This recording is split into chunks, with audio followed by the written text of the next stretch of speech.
Hello everyone, welcome back to another video. आज की इस वीडियो में हम सैम्पलिंग थ्योरी के बारे में बात करेंगे।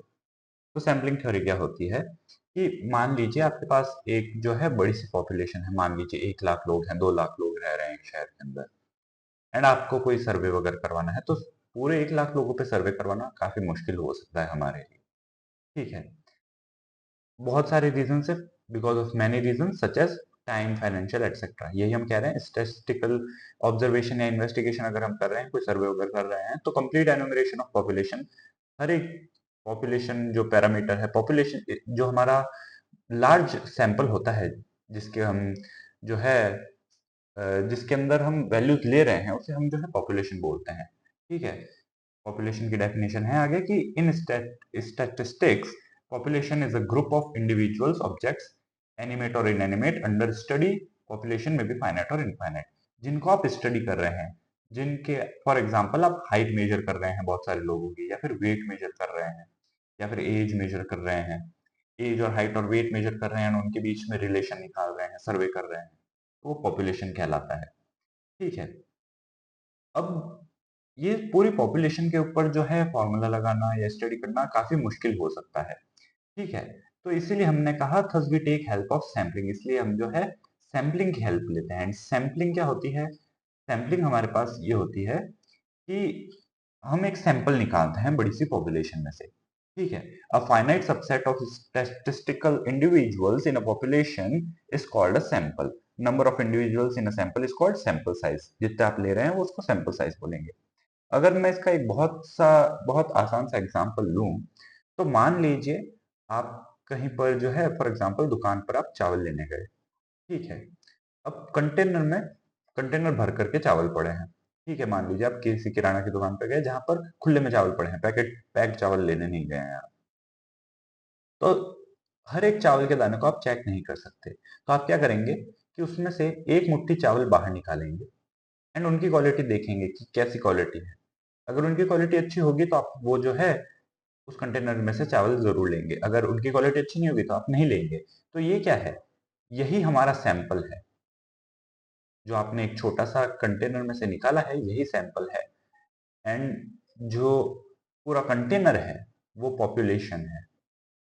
ठीक है, तो इस तरीके से जो है पॉपुलेशन एंड सैंपल का मीनिंग आप समझ सकते हैं एक एग्जांपल की हेल्प से।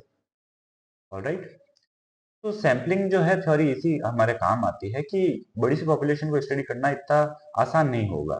तो इसलिए हम सैम्पलिंग की हेल्प लेते हैं, क्योंकि रियल लाइफ में 1 लाख, 2 लाख या करोड़ों लोग हो सकते हैं। तो इसलिए हम सैम्पलिंग की हेल्प लेते हैं। राइट, एंड जितने आपके सैंपल में जो एलिमेंट्स हैं, जितने आपके पास में इंडिविजुअल्स हैं, उनको आप सैंपल साइज कहेंगे। तो आइए देखते हैं टाइप्स ऑफ सैम्पलिंग। तो टाइप्स ऑफ सैम्पलिंग में हमारे पास सबसे पहले है पर्पसिव सैम्पलिंग। यानी कि इधर क्या है? पर्पसिव, यानी किसी पर्पस के साथ की गई। ठीक है, तो here sample units are selected with definite purpose in mind. It suffers from drawback of favouritism and nepotism and does not give a representative of population. Purposive sampling में हम क्या कर रहे हैं? जानबूझ करके ऐसा ही सैंपल निकाल रहे हैं जिसके अंदर की क्या है, हमको एक पर्टिकुलर रिजल्ट मिले, हम चाहते हैं यही रिजल्ट मिले। ऑलराइट, इसीलिए इसे हमने फेवरेटिज्म कहा कि फेवरेटिज्म जो है इससे ये सफर करता है। फिर आती है रैंडम सैम्पलिंग, जो कि ज्यादा इंपॉर्टेंट है। Here sample units are selected at random and drawbacks of purposive sampling are overcome। यानी कि यहाँ पर purposive sampling नहीं होती, यहाँ पर जो है हम random उठाएंगे। हमें नहीं पता कि कौन सा उठा रहे हैं, किसी की भी probability कुछ भी हो सकती है। तो a random sample is one in which each unit of population has equal chance of being included in it। ठीक है, यानी कि अगर आपके पास 10 हैं एंड आपको 5 सैंपल उठाने हैं, तो हर किसी के पास इक्वल चांस है, हर किसी के पास इक्वल प्रोबेबिलिटी है सेलेक्ट होने की। ठीक है, तो उसे जो है हम रैंडम सैंपल कहेंगे। हर किसी के पास इक्वल चांस है अपीयर होने की। ठीक है, तो यानी कि suppose we take a sample of size n from population of size capital N, then there are NCN possible samples. यानी कि n ऑब्जेक्ट्स हैं, उनमें से आपको n जो है इकट्ठे करने हैं, तो कॉम्बिनेशन का ही फॉर्मूला लगाएंगे। सो NCN possible samples, a sampling technique in which each of NCN sample has equal chance of being selected is known as random sampling। तो यही जो है डेफिनेशन का एक अनदर फॉर्म हो गया कि हर जो है सैंपल बनने के इक्वल चांसेस हैं, हर कॉम्बिनेशन बनने के इक्वल चांसेस हैं। एंड ऐसा सैंपल जो होता है उसको हम रैंडम सैंपल कहते हैं। फिर हमारे पास है स्ट्रेटिफाइड सैंपलिंग। तो स्ट्रेटिफाइड सैंपलिंग हमारे पास क्या होती है कि here the entire heterogeneous population is divided into number of homogeneous groups.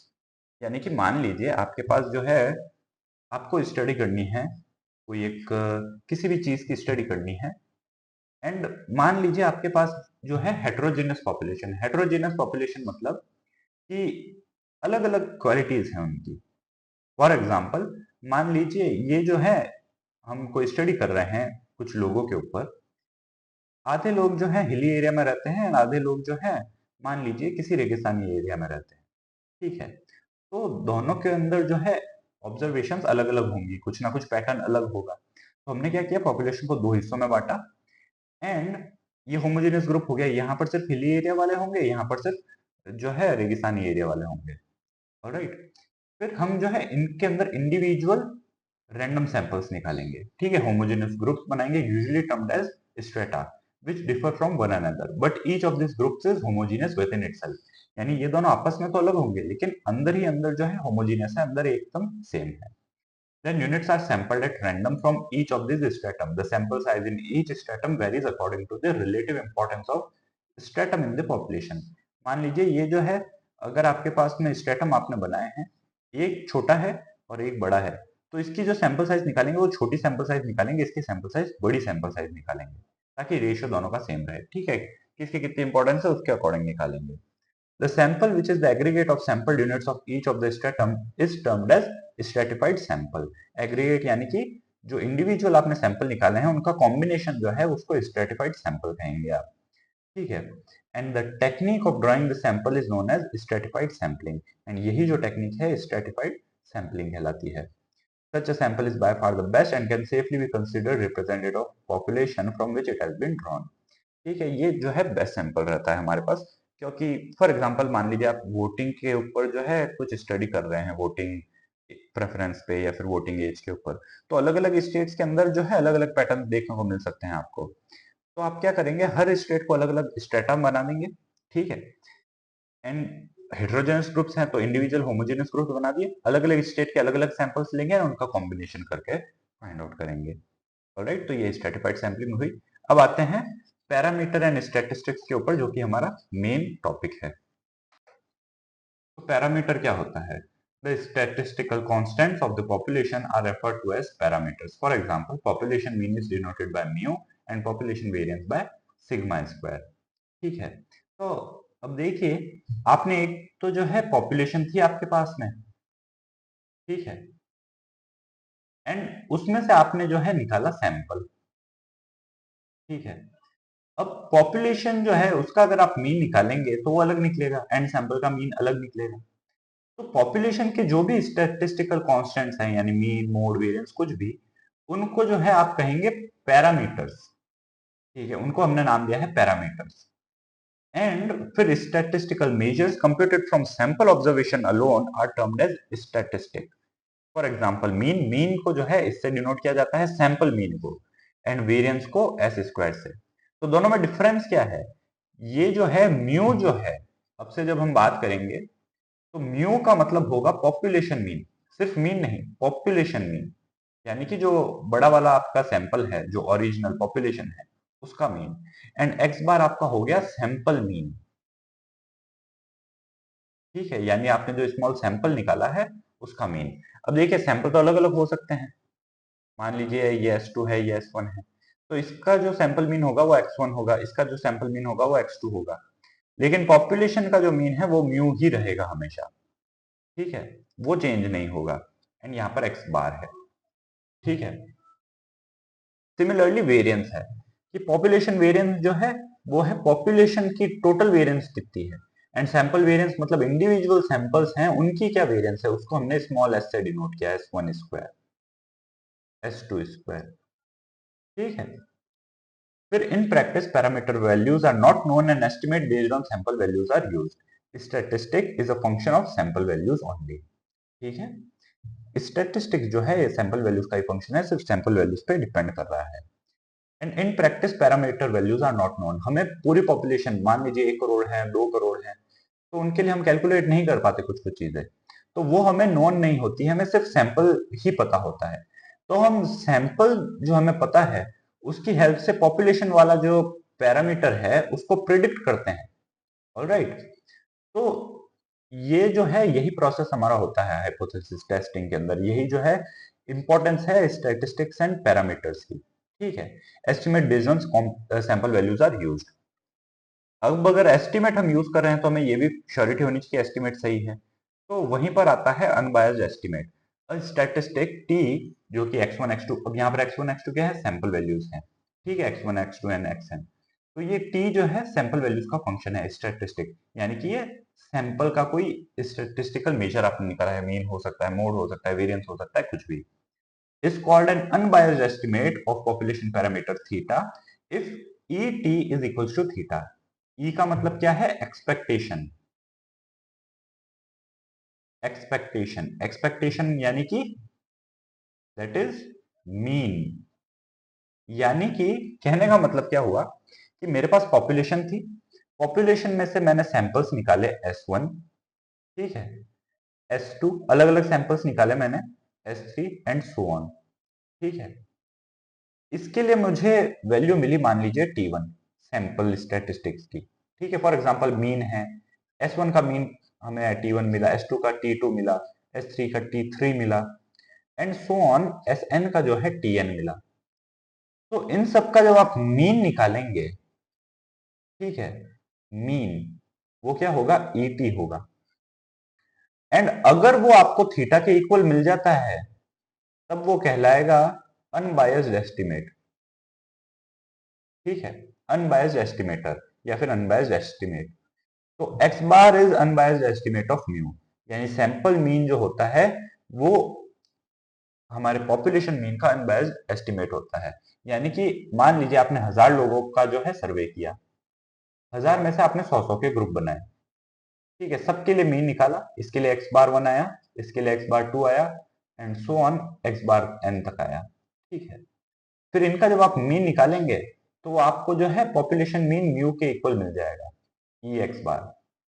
ठीक है, वो म्यू के इक्वल मिल जाएगा, तो इसलिए ये क्या कहलाएगा, अनबायस्ड एस्टिमेट कहलाएगा।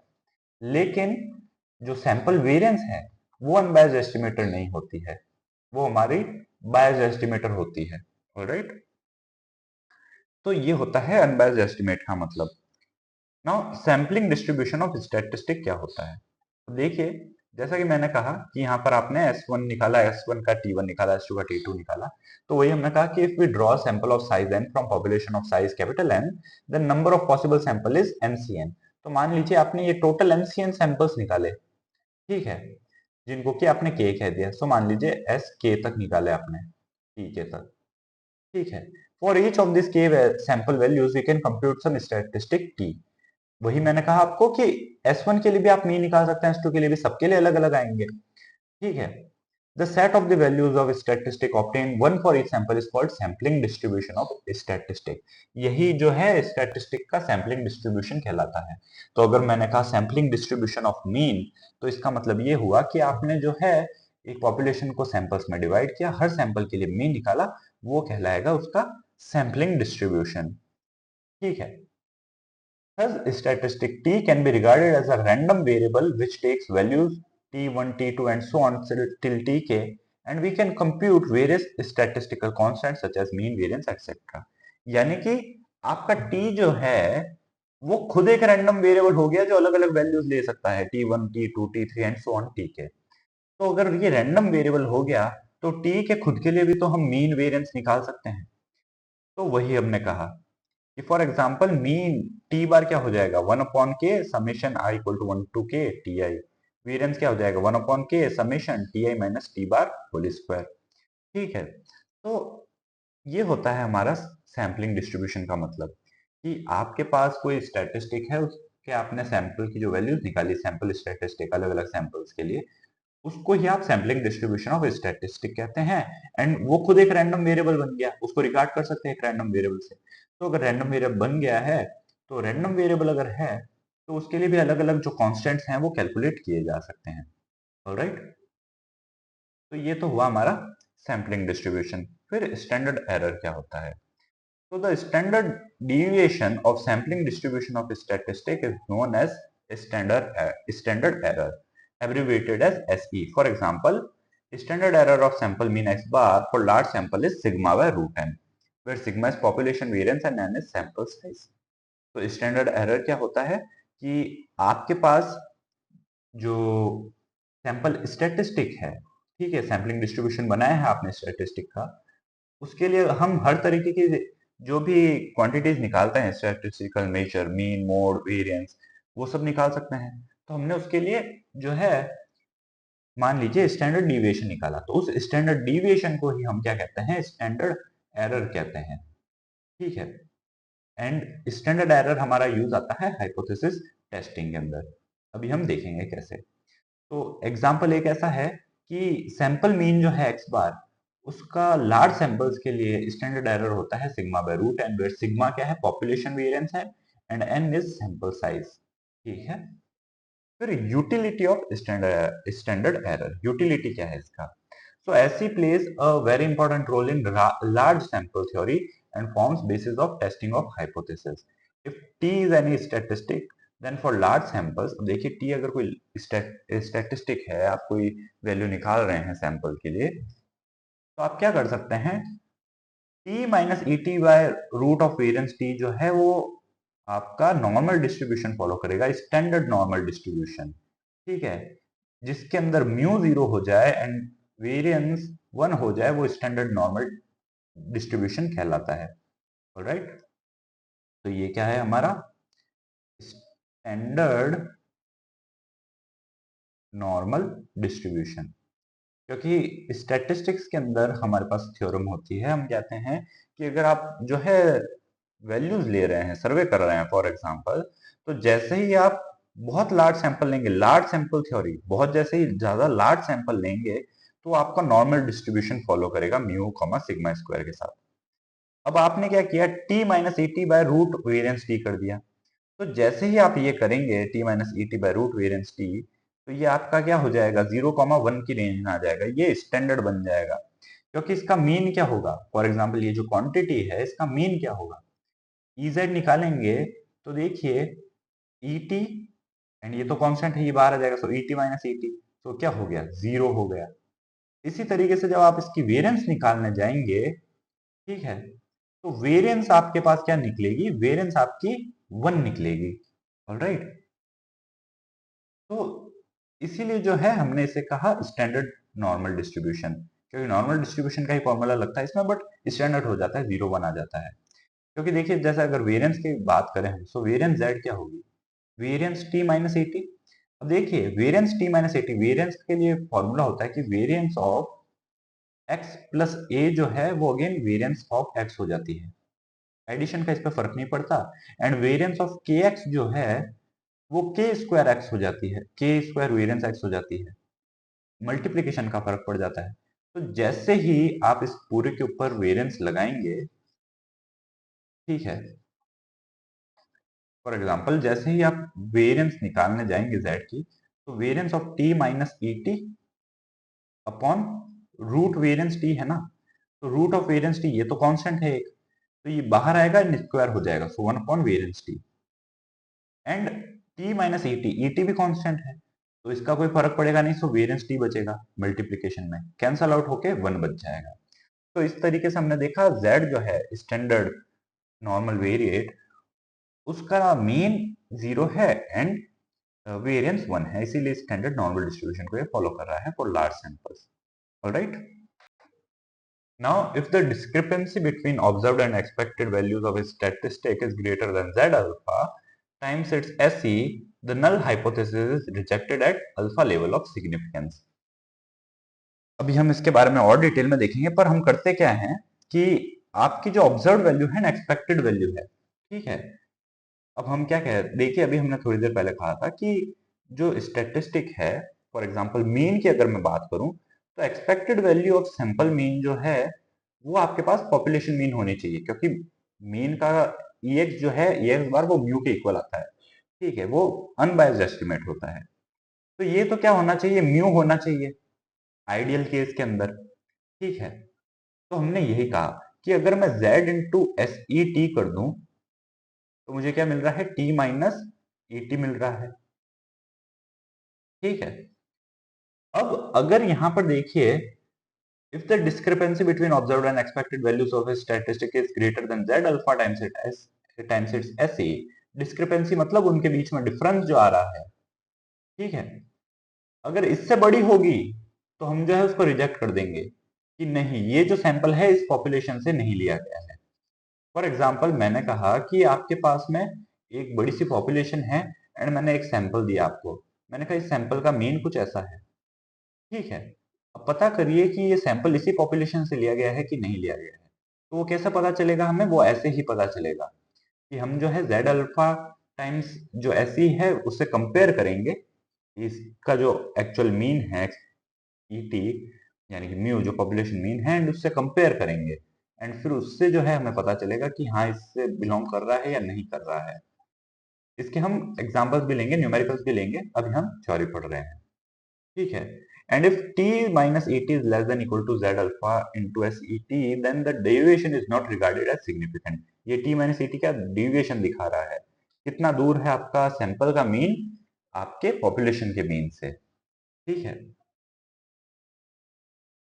all right, now the deviation is not regarded as significant at alpha level of significance। alpha level of significance भी हम देखेंगे डेफिनेशन इसकी। and null hypothesis is accepted। null hypothesis क्या होता है, अल्टरनेटिव हाइपोथेसिस क्या होता है, वो भी हम थोड़ी देर में देखेंगे। Now the magnitude of standard error gives an index of precision of estimate of parameter. Magnitude of standard error क्या देता है, इंडेक्स ऑफ प्रिसीजन, कितना प्रिसाइज है आपका एस्टिमेट ऑफ पैरामीटर। आप जो पैरामीटर एस्टिमेट कर रहे हैं वो कितना प्रिसाइज है, कितना रियल वैल्यू के पास है, वो बताता है। Standard error enables us to determine probable limits within which the population parameter may be expected to lie। इससे हम जो है probable limits निकालते हैं, वो भी हम निकालेंगे कि किस प्रोबेबल लिमिट के अंदर आपका जो है पॉपुलेशन पैरामीटर लाई करेगा, क्योंकि यही हम एस्टिमेट कर रहे हैं, हम जो है प्रिडिक्ट कर रहे हैं सैंपल की हेल्प से पॉपुलेशन पैरामीटर कितना हो सकता है अप्रोक्सीमेटली। फिर आते हैं टेस्ट ऑफ सिग्निफिकेंस पे। तो टेस्ट ऑफ सिग्निफिकेंस क्या होता है कि it is an important aspect of sampling theory. It enables us to decide on basis of sample results if the deviation between observed sample statistic और hypothetical parameter value. Parameter हमें पता नहीं है population का, हम हाइपोथेसिस कर रहे हैं कि इतना हो सकता है। तो ऑब्जर्व्ड सैंपल स्टैटिस्टिक और हाइपोथेटिकल पैरामीटर के बीच में जो डिविएशन है वो सिग्निफिकेंट है या फिर बाय चांस फ्लक्चुएशन से आया है। हो सकता है फ्लक्चुएशन से आया हो थोड़ा कम ज्यादा, लेकिन एकदम ही ज्यादा भी नहीं हो सकता डिविएशन। एंड दूसरा टू इंडिपेंडेंट सैंपल स्टैटिस्टिक्स, यानी कि मैंने आपको दो सैंपल दिए एंड दोनों सैंपल एक ही पॉपुलेशन से है या नहीं, ये भी हम इससे चेक कर सकते हैं। ठीक है, since for large and almost all distributions can be approximated very closely by normal probability curve, we use normal test of significance for large samples। ठीक है, एंड फॉर स्मॉल सैंपल्स हमारे पास दूसरे टेस्ट होते हैं, for example T test, F test and Fisher Z transformation test. Alright, अब आइए देखते हैं नॉर्मल एंड अल्टरनेटिव हाइपोथेसिस। तो हमने कहा for applying the test of significance we first set up a hypothesis. Hypothesis क्या होता है, एक डेफिनेटिव स्टेटमेंट होता है about population parameter. Population parameter जो है उसके बारे में हम एक प्रेडिक्शन करते हैं, एक स्टेटमेंट देते हैं कि मान लीजिए मेरे पास पॉपुलेशन है, मैंने कहा उसका मीन जो है वो 100 होगा, ये मैंने स्टेटमेंट दिया। ठीक है, मुझे नहीं पता ये सही है या नहीं, एंड उसी के लिए हम हाइपोथेसिस टेस्टिंग करते हैं।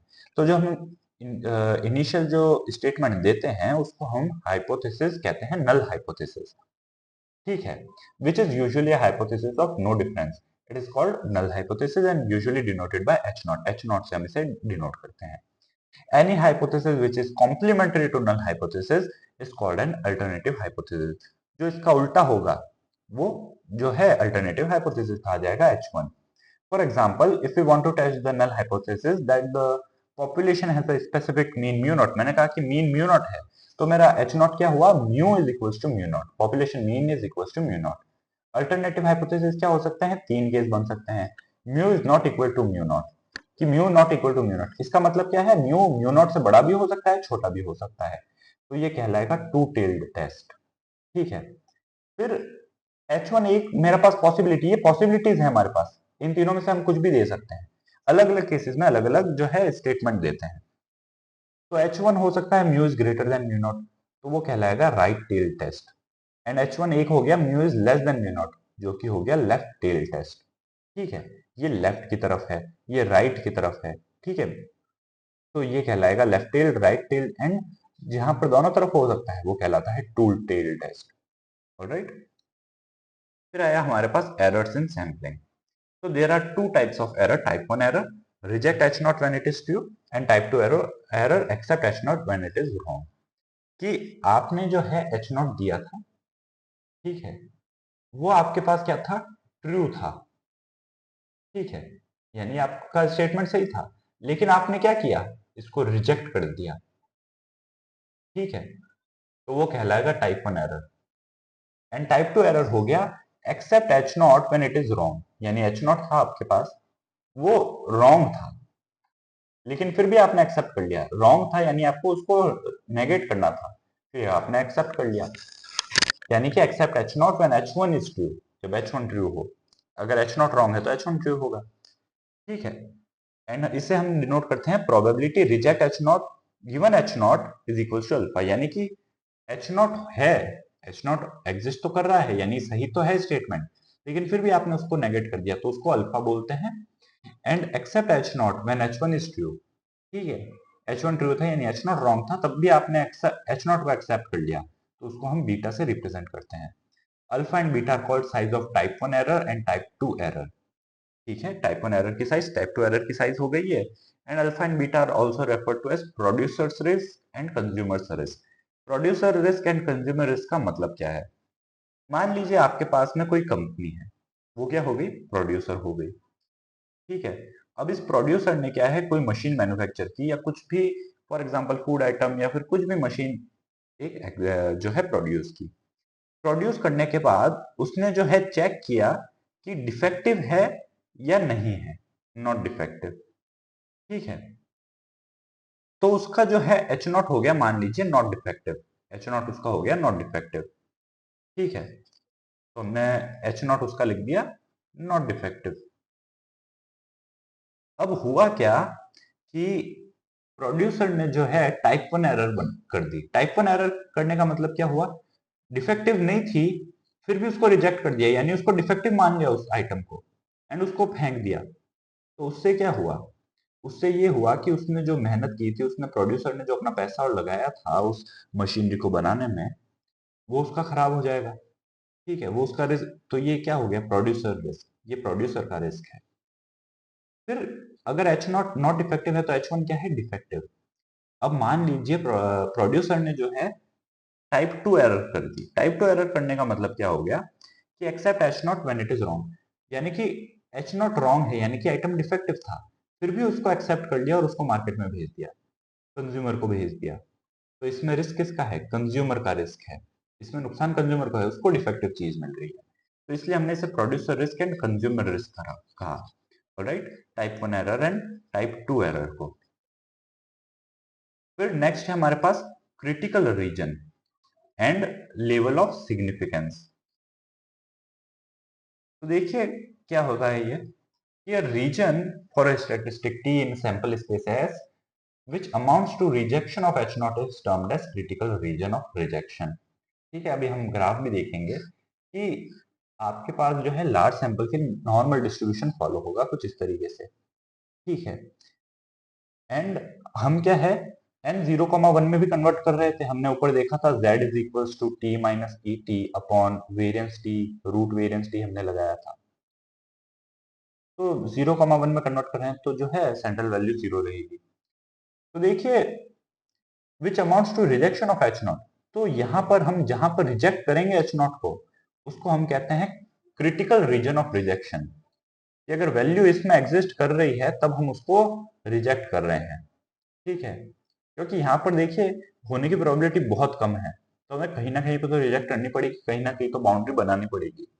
तो इसलिए इसको क्रिटिकल रीजन ऑफ रिजेक्शन कहा जाता है। If W is critical region and if T is equals to this T x1 x2 and so on till xn is value statistic based on random sample of size n, then probability T belongs to omega given H not is equal to alpha if W या फिर omega is critical region of T. ठीक है, critical reason यानी कि critical reason मान लीजिए मैंने ये कहा, ये वाला क्रिटिकल रीजन है, इसको मैंने डब्ल्यू कहा, तो probability T belongs to W, यानी कि आपने जो सैंपल से स्टैटिस्टिक कैलकुलेट की है वो यहाँ पे बिलोंग करेगी, इसकी प्रोबेबिलिटी क्या है, अल्फा। ठीक है, एंड अल्फा यही तो था रिस्क कि आपने जो है ये सही था, ट्रू था, लेकिन इसको रिजेक्ट कर दिया। फिर T belongs to W not यानी कि यहाँ पर, ठीक है, गिवन एच वन यानी कि इस रीजन में बिलोंग नहीं कर रहा था, फिर भी आपने इसमें जो है ले लिया, उसकी प्रोबेबिलिटी क्या है, बी है। ठीक है, तो ये अल्फा एंड बीटा को कुछ इस तरीके से भी हम लिख सकते हैं।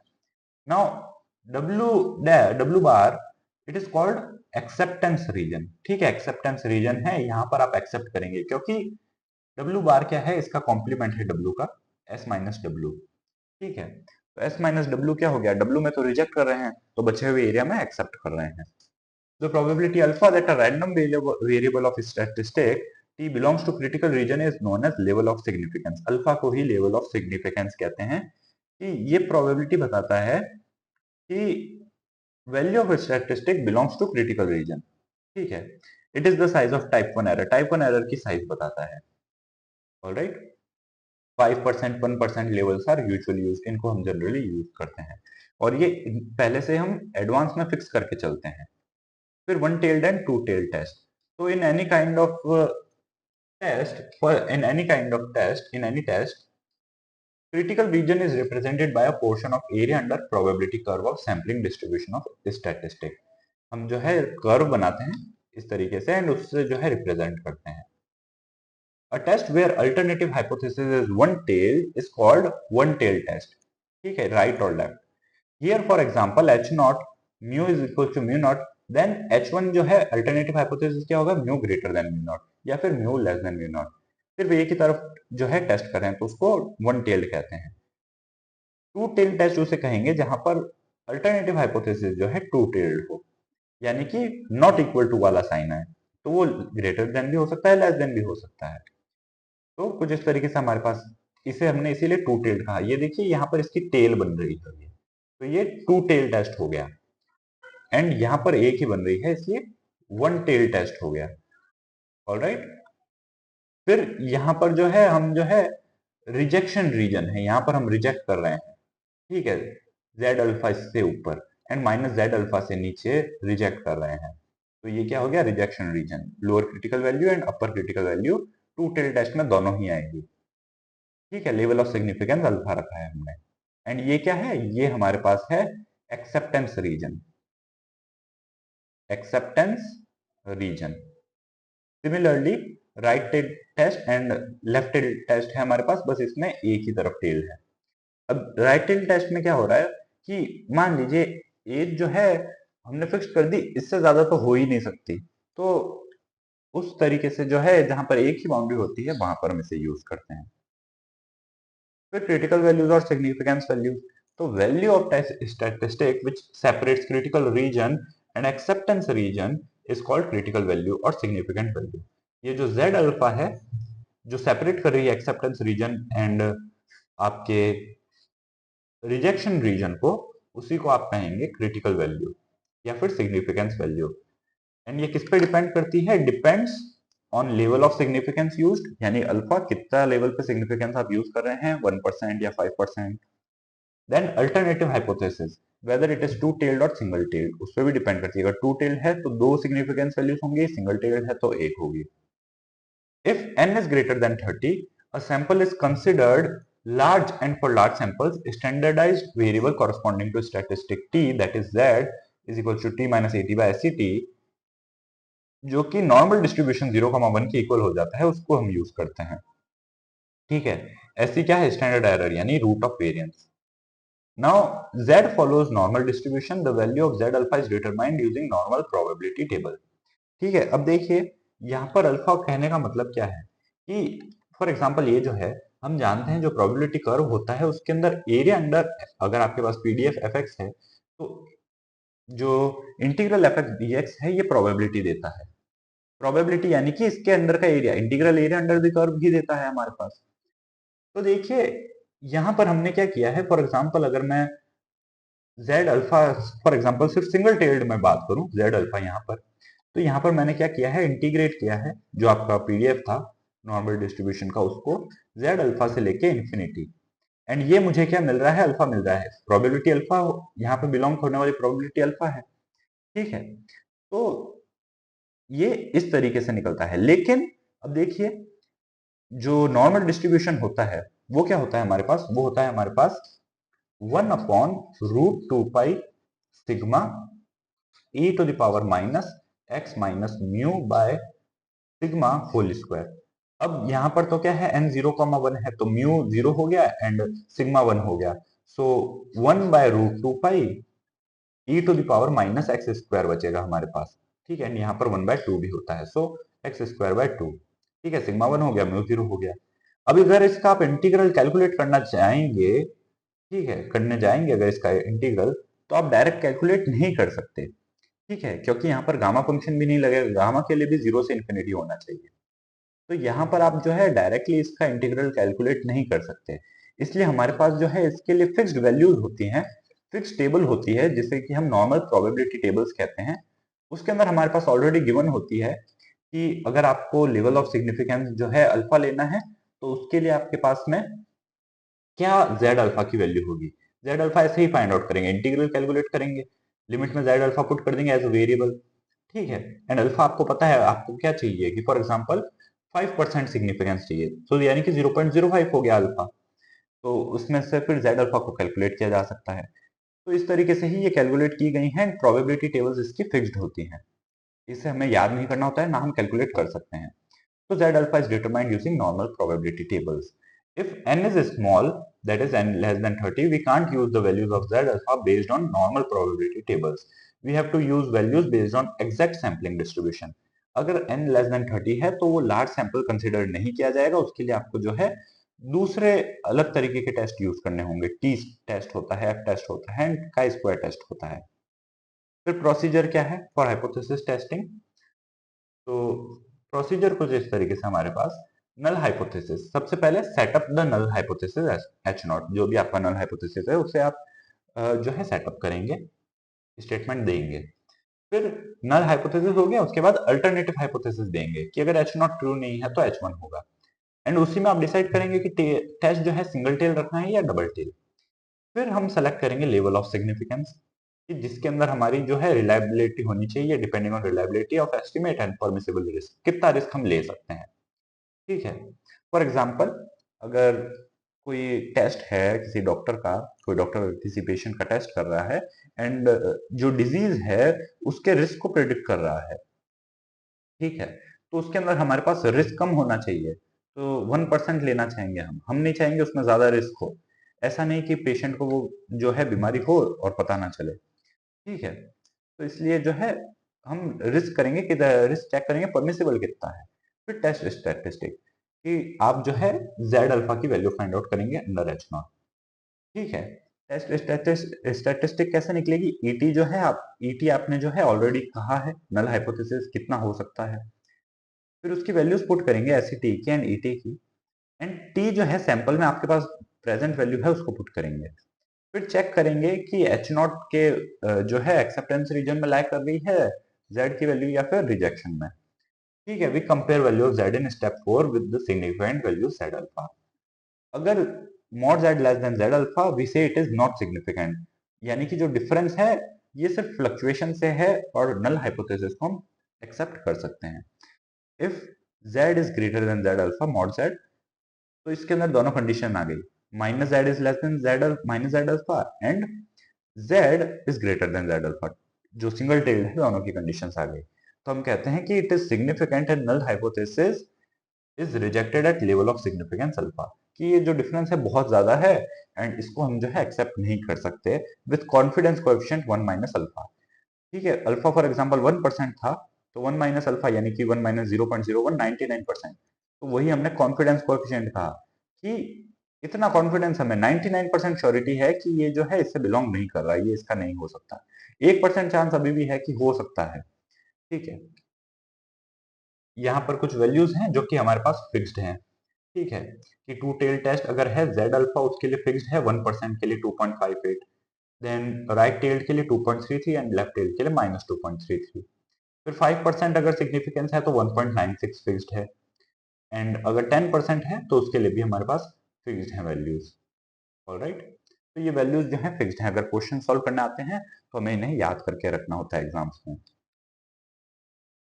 तो test of significance for single proportion यहाँ से, एंड ये जो एग्जांपल्स हैं ये हम जो है नेक्स्ट वीडियो में डिस्कस करेंगे। तब तक के लिए take care and thanks for watching.